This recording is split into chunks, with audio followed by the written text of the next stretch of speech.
Men Sedemetov Ericep, doğdum Kuyukuşok rayonu Büyükozenbaş köyünde. 1929 senesi 14 April'de. Gerek sana sualim var, ah bu dünyadan gelecek midir? Yama grupten atlanda toplar, ya meşriktan da çelendeki midir?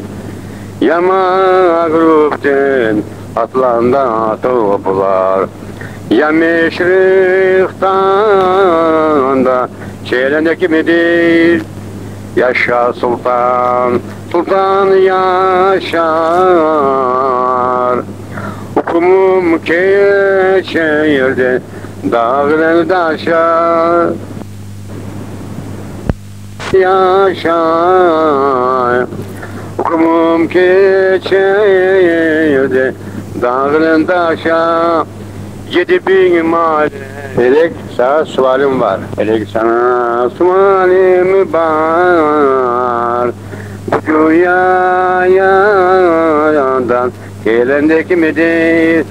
Ya meşriktan atlanda toplar, ya mağrupten de şelendeki midir? Daradıra dedem, ya mağrupten atlanda toplar, ya meşriktan da şelendeki midir? Daradıra dedem.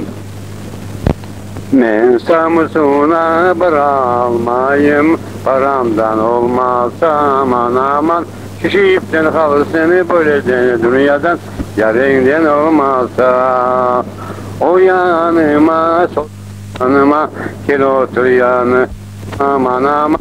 Tekiden beyaz ellerinden, sarsın da boynuma.